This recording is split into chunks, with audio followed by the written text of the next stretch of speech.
What is going on, Chelsea fans? Thank you for heading over to our YouTube channel. Hey, this is a clip from the entire podcast we did.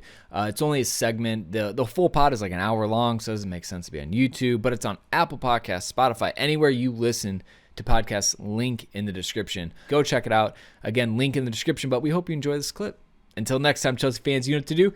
Keep the blue flag flying high. Okay, Nick, what in the world did you dig up on Crystal Palace and what the potential opportunity in front of them is with this match against us?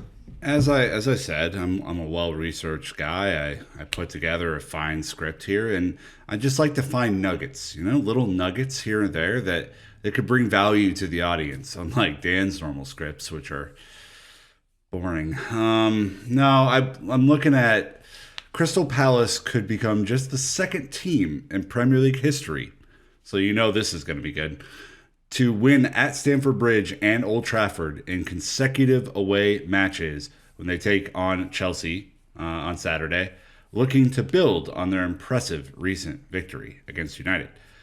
That's actually pretty crazy to think of. The odds are that you wouldn't play two consecutive away matches at Old Trafford and Stamford Bridge, so the sample size is pretty small, but only one other team has done that successfully.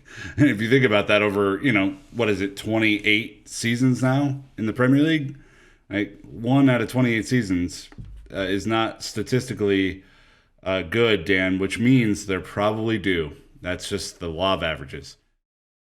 Oh, you always like to paint it as a doom and gloom scenario. I am always the eternal optimist. Correct. And feel like this is the opportunity for Chelsea to, as they would say in basketball parlance, because it is the NBA Finals, it's an opportunity for us to rebound. Bounce back. It's a chance for us to rebound from our Tottenham match. Boy, that's tough. Nick, who's the first team who's done this? Do you know? Nope. Okay. Sure. I'm sure don't. Wow, that's great nugget there. Nugget. Look, you would assume it'd be like a top team, right? Like, it's not going to be Southampton. It's not going to be Burnley or Wigan from back in the day. And so I think it's probably more impressive for Crystal Palace. Look, gentlemen, as we get into it, is this a must-win for Chelsea? Is it? No. But you have that look in your eye. You have that look in your eye. If we don't, losing and going into the international break with 4 points after 4 matches will be hard to take. The international break will be that much longer. We have a bunch of players getting called up. Like Ben Chilwell's called up, and it's just like, why? He has not played 90 minutes. He shouldn't be playing for England. He's not healthy to play for Chelsea. But, Gareth Southgate is out to ruin players, so that's probably going to happen for us.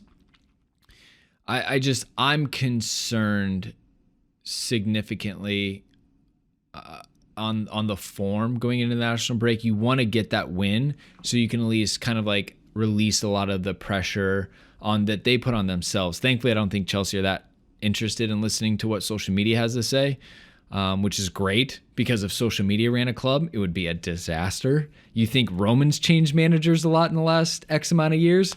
Well, welcome to Twitter. It would be monthly. So, I look, Nick, I don't think it's a must-win, but I think it was going to be tough if we don't. Because remember, that would be 2 losses going to the international break, because I'm trying to forget about the Tottenham match midweek. Yeah, we all are, Brandon. That's smart to try and drink it away as you're doing. That's the only way to do it. Yeah, look, Dan, I know that I can be at times slightly pessimistic, but I do think that there is a little bit of smoke where there's fire here, right? I know it's we've called this a faux preseason. I know that the team is not fully fit. I know that there are a lot of potential excuses. However, you only have so many of these bottom 6 matches, which I would typically put Crystal Palace in or around that territory. And West Brom was a disaster by all accounts. I mean, it was just not good. So you kind of have to win this one, right? Like, I think just looking at the inconsistent form to start to the season, losing to Spurs, although it was in penalties in a competition that is not the highest value in our priority list. It still sucks to lose to Spurs. And there's a lot of squad upheaval with some of the outgoings now. Like, Frank has to start to settle in a little bit on what's going to potentially work. And I don't want to put any extra pressure on the team, but like this at home, this should be a win. So if we take a look at just like what the recent history has been with Crystal Palace. So last season, won both of our matches, 2-0 victory and then a 3-2 thriller. The season prior was a 3-1 and then a 1-0 with a Conte stunner that we had a chance to see. That was quite enjoyable. And then if you go back one more season, that's when you start to look at like split season performances. So 2-1 at the end of the season, but a 2-1 loss at the in the start of that Antonio Conte season that did not end well. And then actually we lost to them at the tail end of our Champions with Premier League champion season against under Antonio Conte's reign. So in general, our results actually tend to be pretty solid against Crystal Palace on a whole. It does, though, tend to be players like Zaha or like a crazy Benteke goal or an Azpilicueta own goal that end up leaving us in a bad position. So, to me, I don't know if it's necessarily a must win. I think there is still the factor of, if we look at, I think it's going to be predicated on the lineup, though. If we have Chilwell, Mendy, Havertz, Werner, Ziyech with the first start, I think if you start to see 5 or 6 or 7 of our new signings that we had this summer make the starting lineup, then I think you get a little less leniency around kind of, okay, well, all of the pieces are starting to fall into place. This is a team that should be very beatable, that Chelsea beats with a high level of regularity. If you're getting caught out, that maybe Brandon doesn't necessarily feel like the right answer, to walk away with a 1-point draw or 0 points, potentially if we were to lose. Again, I hear you, but look, I'm not doomsdaying. I'm not anywhere close to saying Frank Lampard out, any of that stuff. I just know that it is... How generous. It's not an unpopular opinion, apparently, in some parts of social don't media. read Twitter if you're a big fan of Frank Lampard this week. Yikes. Yeah. It's a stupid. That's your opinion. That's their opinion. Well, no, but I think ours is right. What gets lost irrational. is context, is that you can do both things at the same time. You can love the fact that Frank Lampard is the manager. You can appreciate him as a player and everything he's done. But you also can be like, hey, I'm scratching my head because I don't understand the tactics or the plan, or, hey, this substitution looked weird to me, or this didn't work appropriately. How did this happen?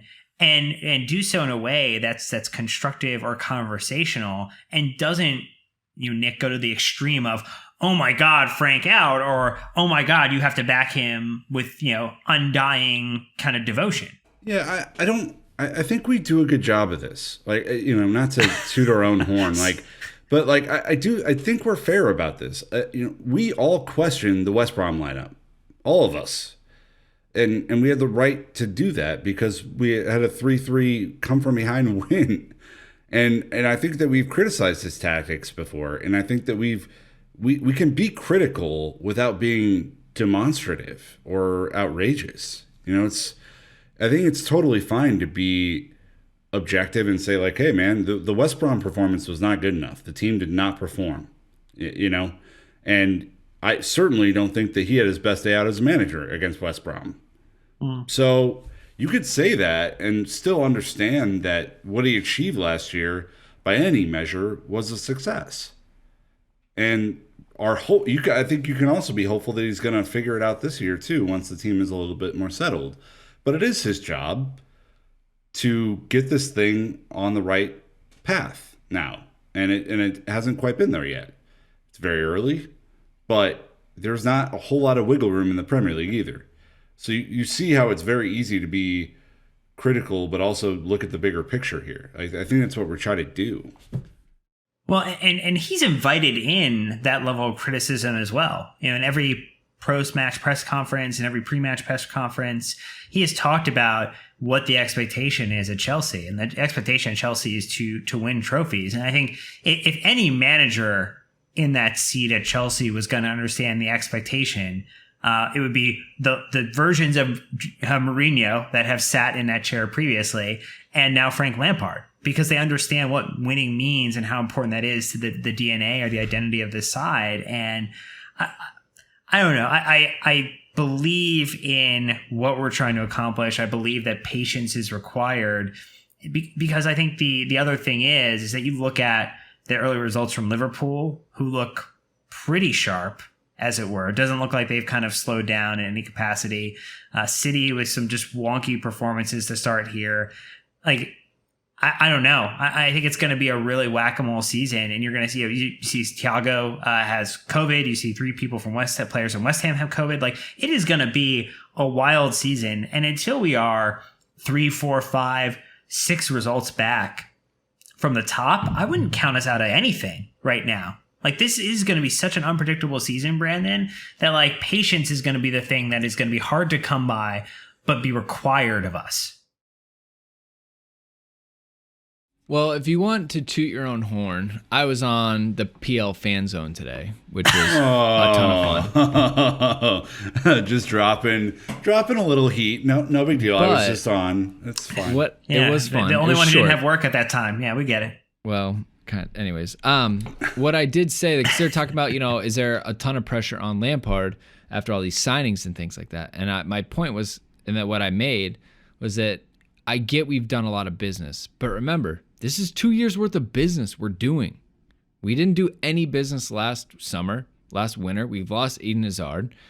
We're playing catch up a little bit. So if you were to like split it up in half and say, hey, you spent 150 million last summer, 150 million this summer, that's not that bad. What we're trying to do is condense a lack of 2 transfer windows into 1.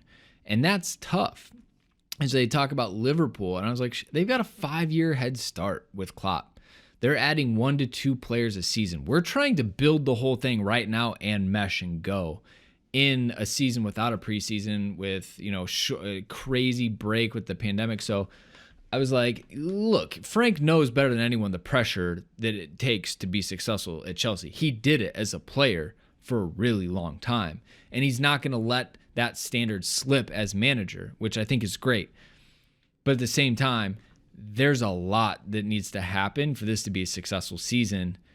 And so I also just want to remind people that are maybe like Lampard out and all this stuff is like, we're condensing 2 into 1. I think if you would have gotten half the players last summer and half the players this summer, we'd be in a much better spot. But here we are, you're trying to mesh 7 players instead of 3 or 4.